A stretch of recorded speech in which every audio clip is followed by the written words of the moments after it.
I have alerted our guest to that you will be sneaking out of the back, not because you despise everything he's saying, but rather because you have another commitment. Although you may despise everything I say, I don't know. So I'm hoping that's not the case. So Steve Nevidek is here tonight to talk to us about innovation. And one of the things about growing a company is that when you start out as a small company, you're kind of like a clipper ship, and you can trim your sails to the wind, and you can take a bunch of opportunities, and you can turn pretty quickly and sail in different directions. But as you grow and you become sort of ocean liner-like, and you become big and heavy in the water, it takes you 30 miles to make that right turn.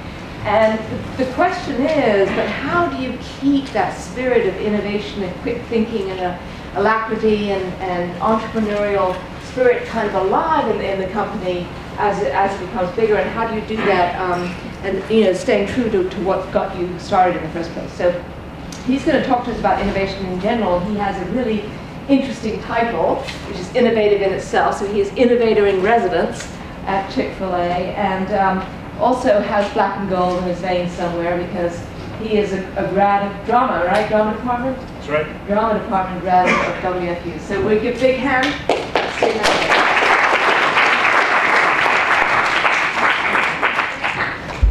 Okay, I am delighted to be here today. I know that some of you have to leave. If you do, that is totally fine. Like I said earlier, if you want to move down, we have plenty of seats here. The chances that you walk away with something of value out of this, besides just these wonderful words of wisdom that you're going to get, right? You have a better chance down here, because I'm not sure with my torn rotator cuff that I can throw back that far. So if you want to get up and move, that's fine. If you don't, that's fine too. I'll just aim for the seats down here. My name is Steve Nevidek. Like Polly said, I'm a Wake Forest grad. I went to school here and graduated in 1987 when the theater department actually had a master's degree program. So I graduated with my master's in theater in '87. I have been working for Chick-fil-A for 24 years now, and our blood is black and gold at the Nevidek home. And I just wanted to say thanks for being here. You know, they often say when you start to talk in front of a group of people, you have to find ways to connect with them, right? Because that's part of getting your message across. You have to create some kind of connection point. So let me tell you a little bit about myself, and hopefully we can get some of that out of the way before we dump into innovation here. I was a Chick-fil-A team member. Those people that are laughing know my daughter, and probably are going to take pictures of this and post it up on the web soon. Started as a Chick-fil-A team member when I was in college. I was going to college at Wingate College, which is right outside of Charlotte. Wasn't a deacon at that point, but I was going to college and I was working full-time. I was going to school full-time. And so yes, this is me when I had hair, and when I worked at a Chick-fil-A restaurant in Monroe, North Carolina. Worked there for several years, and one of my Wingate professors asked me after I graduated. I was working in radio at that time. I moved over from chicken. I was working in radio, and he said, "Hey, would you be interested in getting your master's degree?" I said, "Yeah, that sounds great, but it also sounds expensive." And he said, "Well, let me see what I can do." And he made some calls, and the next thing I knew, I was a graduate assistant here at Wake Forest in the theater department. If you actually go see some of the shows there, if you look on the back wall, have you ever been? How many of you have been in Scales before to see a show? Okay, that's a great answer. I like seeing all those hands. If you look on the back wall, if you look really hard, you'll see pictures of me. So every time I go back, I like to see whether or not those have gotten too old and have rotated out, or if they're still up there. This is me and my wife. We met on an airplane. We sat next to each other on a Wake Forest trip. We were going in December of 1986 to study theater for 16 days. Well, I was going to study theater. She was going to shop at every Laura Ashley in London. In fact, she bought a set of china in Laura Ashley in London, and I carried that china through the Heathrow airport back home to the States, back to Winston, not knowing that for the next 20 years I would be eating off of that china. She was a senior in sociology. I was a grad student. We met, sat next to each other on the plane, and we've been married for 25 years. So that's my wife, Sue. These are my kids. Michael is this one over here. He somehow got curly hair. I don't know where the curly hair came from. Let me just say that right off. Sue and I don't have it. We're still wondering. Michael is a senior at UGA. He is a music education graduate, and he's going to be teaching. He's going to be a music teacher. Our youngest is in the middle. He's a 6'4" catcher, and he wants to play baseball at Wake Forest. And my daughter is in the middle, and she is at Laurel House this semester, and she's a sophomore. And I hate it that I'm here and she's not, but that's the way that life takes you sometimes. And just in case that's not enough proof of some kind of connection, I was in The Walking Dead 3 times. If you like The Walking Dead, that's me. You may remember me, I was eating a cow. I got an arrow to the head and died. I got shot in the head twice, and then I got an arrow on this one. But it's fun. How many of you Walking Dead fans? Anybody make a connection with anybody? The rest of you are probably totally grossed out. Watch The Walking Dead. It's a very, very cool show. Okay, so that is a little bit about me. I want to spend time tonight talking about and connecting back to what I do for Chick-fil-A and innovation. Because innovation is something that you hear about on what? Just about every television commercial has the word innovation in it, right? And everybody talks about innovation, and everybody says they're doing innovation. And I was able to attend Lynn Book's class today in creativity and innovation, and I was really impressed by what I saw. And there was a lot of conversation about what innovation is, and I do it every day. I get a chance to work in an innovative environment, and I get a chance to apply innovation to everyday stuff. But part of my journey is only really a microcosm of what the journey of Chick-fil-A has been with innovation, and that's really what I wanted to share with you today, is kind of how we got to where we are as an organization and as a company. Because if you look at innovation, if you look at creativity, and you look at entrepreneurship, all those things are great theoretical words and things that we learn about. But there's a really great case study from an entrepreneurship standpoint with Chick-fil-A. And so I've broken the story down into 3 chapters. And the first chapter is the chapter of initial innovation and the entrepreneur. Now, who's the entrepreneur in the story? It's this guy right here. This is my boss. This is Truett Cathy. He's the founder of Chick-fil-A. March 14th of this year, Truett will turn 92 years old. This is a picture of Truett when he was in World War II. He was an ambulance driver. Came from a home that just had a lot of stuff going on. His mom ran a boarding house. He started selling Coca-Colas when he was about that high. Started selling Saturday Evening Post, which is a magazine that, you know, for those of you that don't know. And Truett was in World War II as an ambulance driver. Now Truett is an innovator. He's also what some of you might call opportunistic. You might call him an entrepreneur. Sometimes those words are interchangeable. And for purposes of our conversation today, we'll treat them as such. Chick-fil-A and all the things that we're going to talk about today really stem from this gentleman right here, who still is involved in the business. He still comes to the office at 92 years old. He still has office hours, and he still takes visitors in his office, and people, come to spend some time with him.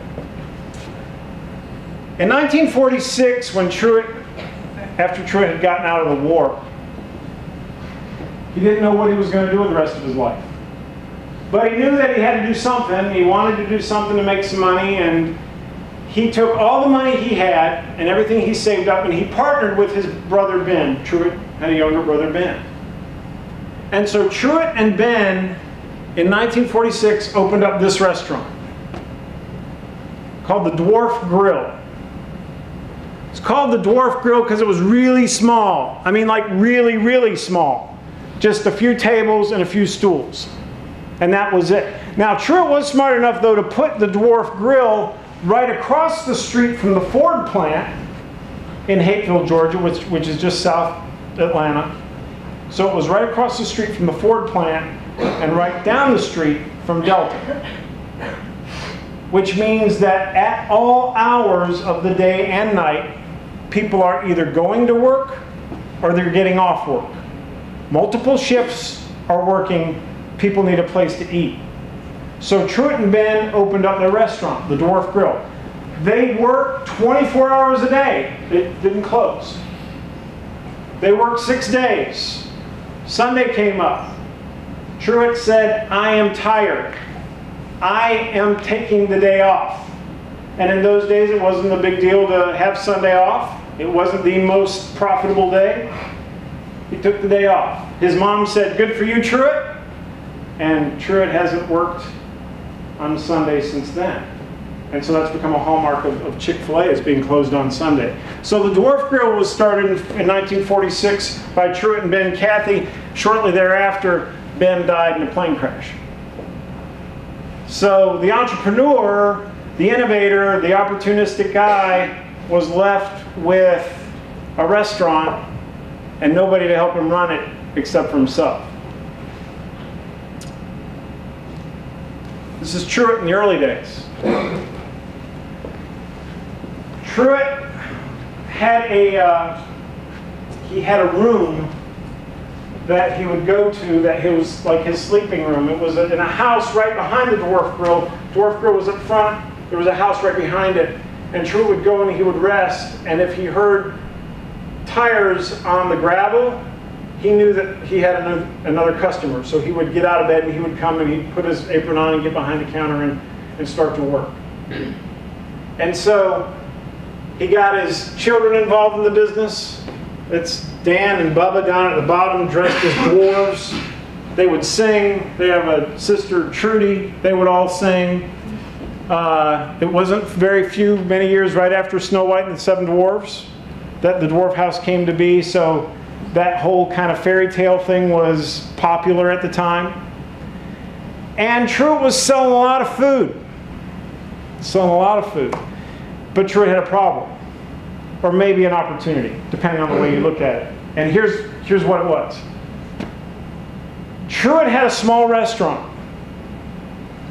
And as you know, when you live in the South, there are certain things that people prefer to eat. People in Atlanta prefer to eat chicken. A lot of chicken. A lot of fried chicken. Now the problem with fried chicken is it comes with a bone. And when you cook fried chicken on a bone, it takes 6 minutes to cook. And so Truett is sitting there with his small restaurant, noticing that he's got lines and he's got people that are waiting to get in, and he can't fit them in, and they're taking a long time for the tables to turn, because a lot of them are ordering chicken. So Truett starts to experiment. He starts experimenting, he takes the bone out of the chicken. And he puts the chicken on a bun, like a hamburger. And he puts 2 pickles on it, and he calls it, what? Chicken sandwich. The what? Chick-fil-A sandwich? No, he calls it a chicken steak sandwich. It's a silly name, I know. But that's what they called it, the chicken steak sandwich, and shortly thereafter, it became the Chick-fil-A sandwich. Chick-fil-A actually was born as a sandwich in 1963. In 1964, the name Chick-fil-A came around. The A at the end, the A is kind of separated. Truett wanted that A to stand for like grade A, top quality. So Chick-fil-A. And so the sandwich was born in 1964. And the logo was designed in 1964.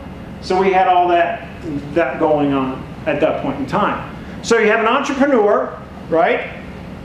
You have a restaurant. You have this thing that was called the chicken steak sandwich that became the Chick-fil-A sandwich that people really liked, that cut the cooking time down from 6 minutes to 2.5 minutes.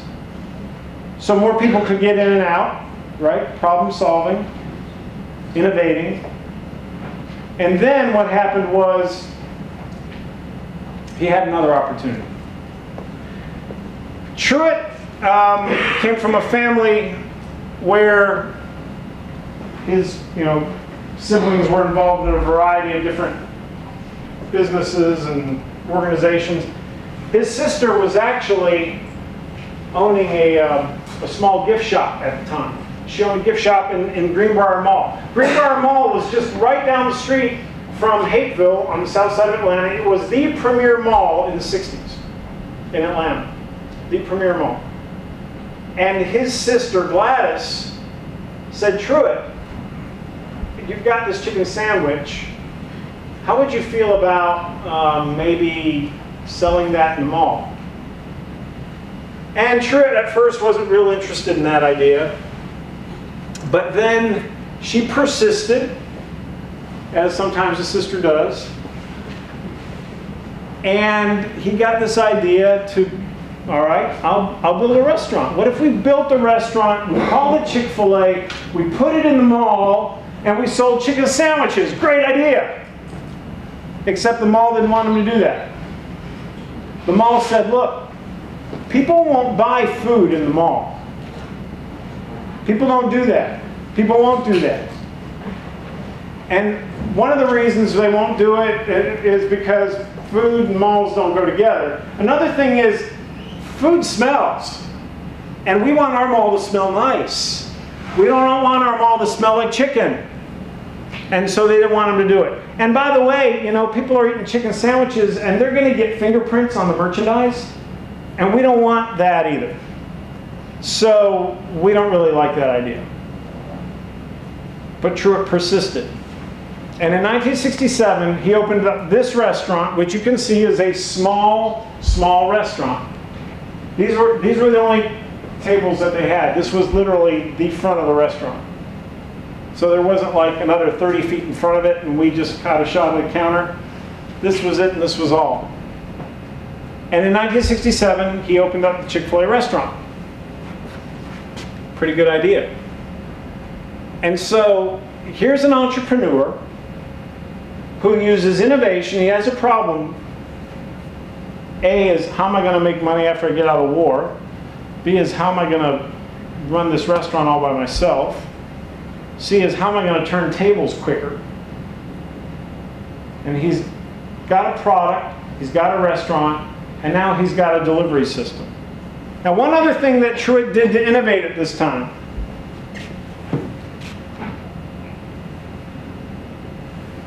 and that is he created what we call the operator franchisee model. Now this just happens to be an operator from Atlanta. And it's not about this operator as much as it is about the model. Basically, Truett wanted people like him who wanted to be in business for themselves but not by themselves. He wanted people who, with a really small outlay of cash, could basically be Truett, be him in a mall situation. He was trying to replicate himself. He was trying to clone himself. So he came up with this system of the operator model. And the operator model is the model we still use today. $5,000 is a franchisee fee for Chick-fil-A, $5,000. For McDonald's, any ideas? Any ideas how much? A lot more than $5,000. Hundreds of thousands of dollars. to become a franchisee for a major QSR today, QSR, quick service restaurant. And for Chick-fil-A, it's still only $5 grand. You become an operator, and if you stop being an operator, you get your $5 grand back. And the deal is real, I mean, it's real simple. 15%, Chick-fil-A gets 15% of sales, and then we split the profits 50-50. And that's the model. And what Truett was hoping to do was get people who didn't have a lot of cash, but they had a lot of sweat equity. They had a lot of want to. They had a lot of drive. So he developed a product, he developed a restaurant, he developed a mall delivery system, and he developed the talent franchisee model to run it. All from one guy. All from one guy who didn't even graduate high school. Didn't go to college. Truett Cathy. So that's kind of chapter one. If you talk about innovation, entrepreneurship, and creativity, you can see from 1946 to 1967 what that journey was like. It was a journey of newness. It was a journey of making things work. It was a journey of trying things. It was a journey of experimentation. It was a journey of creativity. It was a journey of setting up a foundation. And that was all predicated upon innovation. Now, there's another chapter as we go on. This is chapter 2. Chapter 2 we called Periodic Innovation and the Growing Enterprise. There are 1,600 Chick-fil-A restaurants right now in the country. If I were to tell you that our desire was to have 1,600 different restaurants that were all innovating, that would not be a true statement. Because you really don't want to have and can't grow a chain based on 1,600 people innovating. When I met my wife in London, you know, on the plane, I remember eating at McDonald's a lot in London. Weird, but we did. You know, she did and I did. Why did I do that? Why would I eat at McDonald's in London? I'm in another country. I should be at a pub having ploughman's lunch or having shepherd's pie or having, you know, cheese and bangers and mash and all that stuff. You know, right? I should be doing that. I'm eating at McDonald's. Why am I eating at McDonald's? Somebody tell me the answer. It's familiar to me.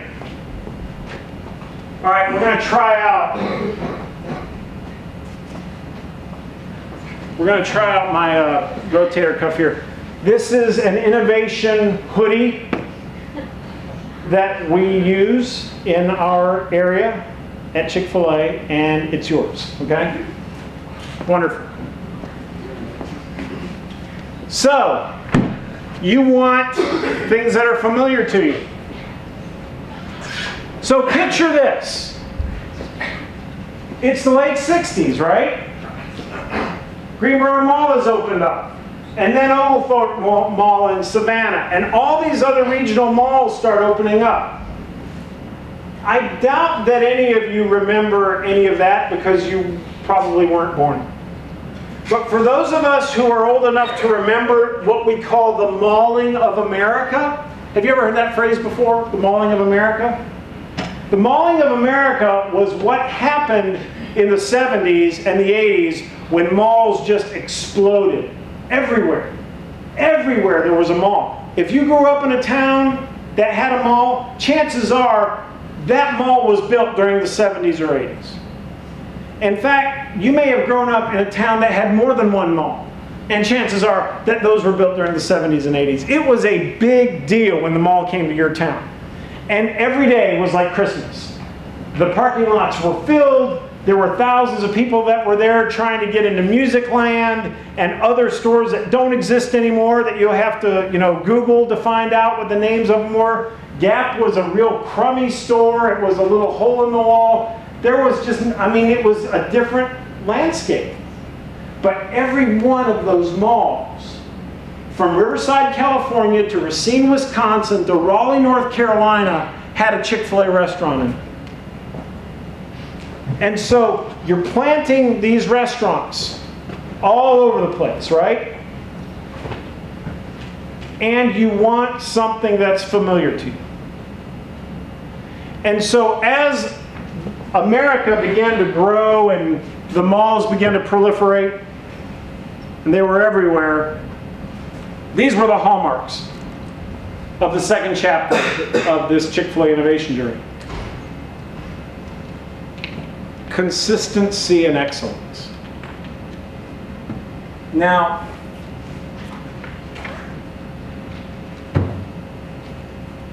secret is you can build the foundation for a chain of restaurants with innovation, but you can't maintain and grow a chain of restaurants with innovation. Or at least we did. That's not what we did. Consistency and excellence. Making sure that we had the right people, the right team members, making sure that we had the food right all the time. We used to wear, all right, I'm coming clean here. We used to wear little bow ties.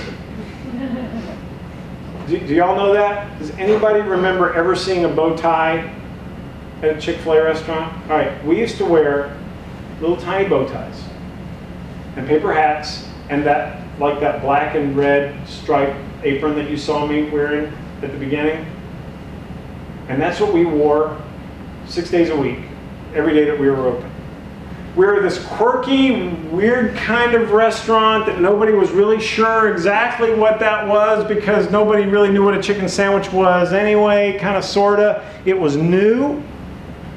And you had all these people behind the cash registers and stuff selling things like Ice Dream, which people didn't know what that was. Waffle fries. I remember when we switched from shoestring French fries to waffle fries. We would actually do demonstrations of how we squeeze lemons. Do you know that our lemonade is fresh? Every cup of lemonade that is served that you've ever had at Chick-fil-A restaurant has been a fresh cup of lemons. Somebody is in the kitchen squeezing lemons. I have many years of lemon squeezing hands to prove it. You got to cut the lemons, you got to squeeze them on the squeezer, the lemon pours out. And here's the secret recipe: lemonade, water, and sugar. I mean, lemon juice, water, and sugar. That's it. That's our lemonade. Lemon juice, water, and sugar. We would do these demonstrations on what we call the lease line, right there as everybody was walking by. Cases of lemons. We're squeezing lemons. We're chopping up carrot raisin salad. Have you ever had Chick-fil-A carrot raisin salad? Let me see your hand if you've ever tried Chick-fil-A carrot raisin salad. Thank you to the 2 people that buy it. I appreciate it. Get it while you can. But we used to grind these carrots up at the lease line.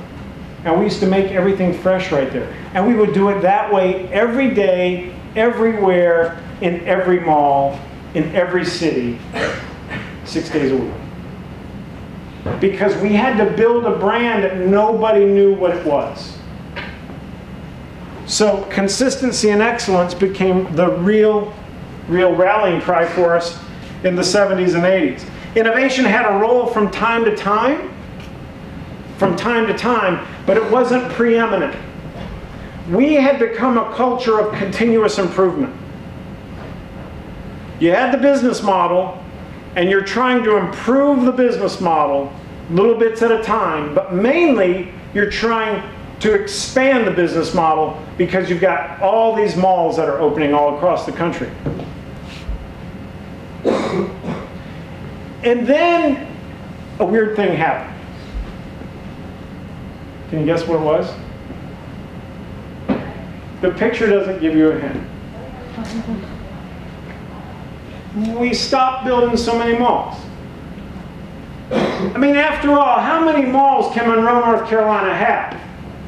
You know, it's not the biggest town in the world. You're not going to get 2 malls. Charlotte may have had 2 malls. Winston-Salem had, what, the 1 mall here, Haynes Mall, and then you had a mall in Greensboro. But after a while, you kind of dry up, don't you? So, innovation. Somebody said, what would it look like if we put a restaurant on the street instead of in the mall? Great question. Never done that before. Outside of Truett's Grill, I mean, we've never done that. So this restaurant here, bad picture, bad pixelation, that's what it is. 1986, we opened up this restaurant in North Druid Hills. This was our first, what we called at that point, FSU, freestanding unit. Now they're FSRs, freestanding restaurants. We wanted a restaurant that looked different. We wanted a restaurant that people might recognize, that people might associate with Chick-fil-A. We wanted to do something different. We needed to innovate because we knew that malls weren't going to be our future. And so we started to do this.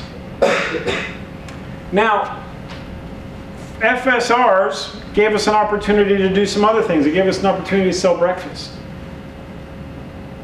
How many of you ever had chicken biscuit? Okay. How many of you like chicken biscuits? If it hadn't been for this, we wouldn't have chicken biscuits. So sometimes that opportunity leads you to a different business and a different product, and it becomes something new that everybody winds up loving over time. Drive-thrus. All right, guess how much of our business comes through drive-thru? Guess. Somebody raise your, anybody got a guess? Anybody want anything first? Who wants, how about another shirt? You want a shirt or a cow? Who wants cow? Shirt? I have free chicken sandwiches. But everybody's going to get one of these at the end, okay? So, how much of our business for a medium innovation shirt, I'll explain what's on here later. How much of our business comes through the drive-thru? Back and back. 40%. 40%. 60. I'm sorry, what? 60. Who said that? Sweet. Exactly right. 60% of our business today comes through the drive-thru. Do you believe? I mean, that is unbelievable. That would not have happened had it not been for us in the mid-'80s saying, time to innovate again. Malls aren't going to be our business model for the future, but in and of themselves. We have to do something different. And so the street style is more.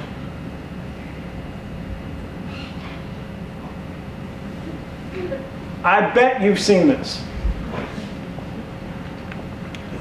The cow campaign was an innovation, one of those sporadic, periodic innovations that happens when you have to do something. The cow campaign came out in 1995. We had just switched advertising agencies. I was working in the marketing department at the time. This wasn't my project. I wish I could say I did that. I didn't do that. I could lie about it, but that wouldn't be accurate. I didn't do that. This actually was created by an art director named David Ring, who worked for the Richards Group in Dallas, Texas. The Richards Group is our advertising agency of record. We've been with them since 1995. Do you think that most businesses have an advertising agency last this long? No, not even close. The Richards Group has been solid with Chick-fil-A since '95, and they're the ones that came up with the cows. And so the cows begat all kinds of things. Anybody have a cow antenna topper on their car, or had one on their car? Anybody have a plush cow? Hannah's got a cow antenna topper. Who's got a plush cow? Come on, raise your hands, guys, too. Here's the guy who raised his hand. He's got a plush cow, fine. or had one in the past. Chick-fil-A kids meals that had cows in them. We had cow costumes. Cow Appreciation Day. How many of you have ever dressed up like a cow on Cow Appreciation Day with spots to got free food and gotten free food? Come on. Okay, thank you. I appreciate that. Cow calendars. It goes on and on and on. And so the cows have become one of these. If this were an advertising class, you could do a whole session on just the cow campaign. So the cow campaign was one of those innovations, those periodic innovations, sometimes innovations that we do to try to move the business forward. And so that happened in 1995, and it continues to go strong. There have been a lot of other things that we've done since then, but primarily everything that we have done has been to preserve the core of the business. So picture this again, rewind. Chapter 1 is all about innovation, entrepreneurship, right? New ideas, stimulating progress. We don't even have a brand yet. We don't have a product yet. We don't have anything yet. We don't have an operator model. We don't know where we're going to do business. We don't know any of that stuff. That's all chapter 1. Chapter 2 is we got a product, we got an operator model, we got a place where we're going to do business, we've got restaurants, we've got a menu, yeah? I mean, we've got advertising. We just are growing this.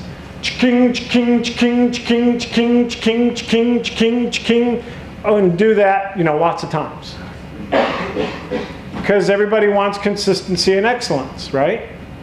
And so that's chapter 2. You are taking the core of your business and you're preserving it. And at times, you find the need to goose it. You gotta, turn up the heat. You gotta do something different. You create a different restaurant concept, you create a different product, you create milkshakes, you create cows, you do different things. Now, where I want to spend most of my time though, is in chapter 3. Because I think chapter 3 is really what's going to speak to you as students today. And that is systemic innovation and the maturing enterprise. I remember when I started Chick-fil-A in 1988. I started as a producer of films and videos. I was writing films, I was directing films, I was doing art direction for stuff. A lot of it I learned over there in Scales Fine Arts, brought with me to the organization. And then after a while I started in the marketing department. And I remember when I got into the marketing department, I remember my boss telling me,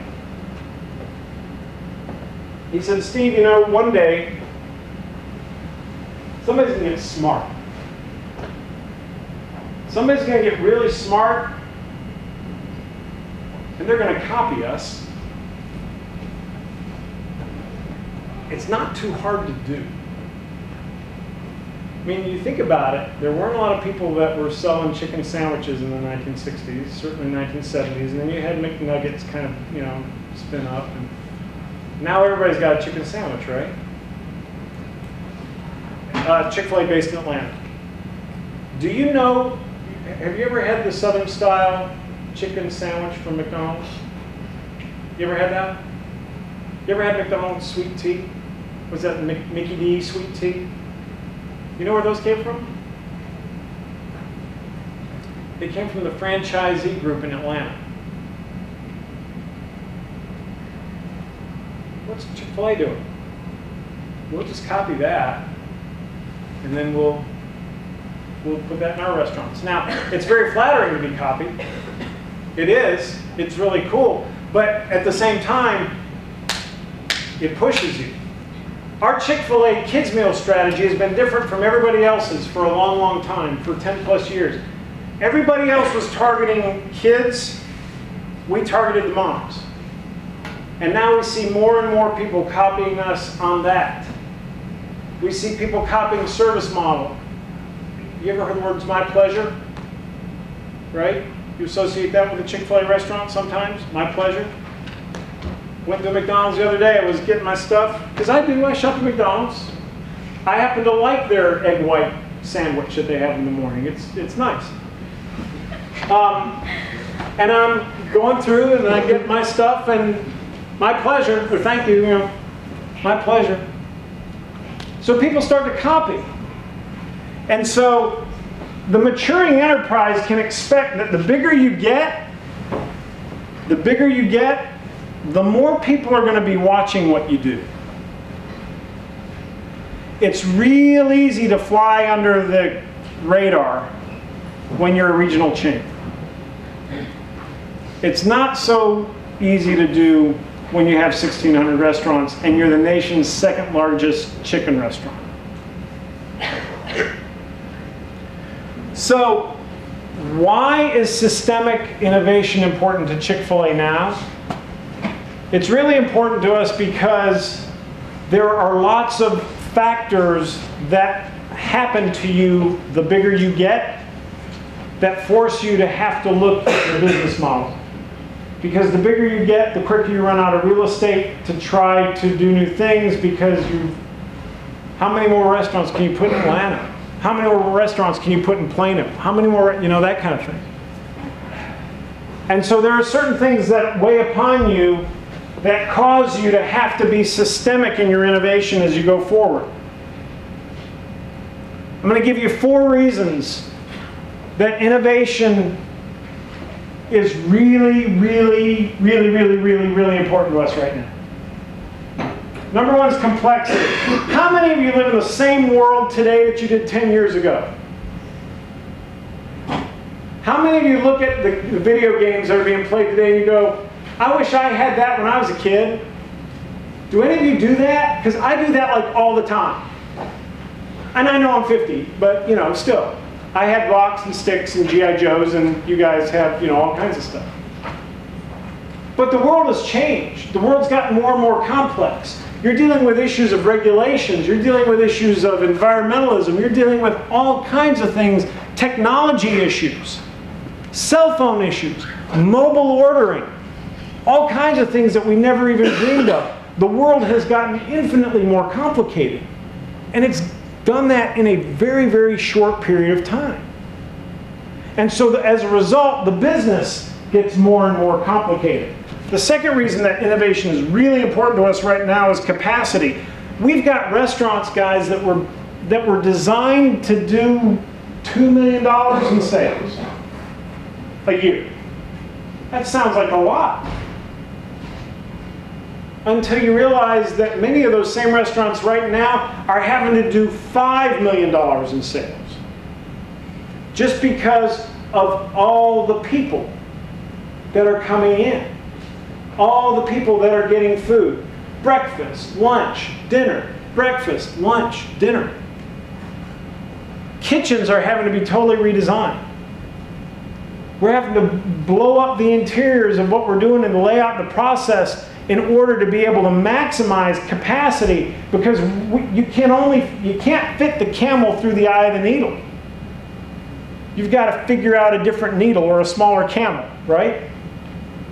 And so capacity is a really big issue for us right now. We've got to do more with what we have.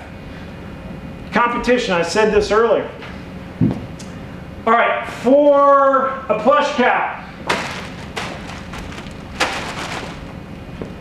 Who was our #1 competition 10 years ago?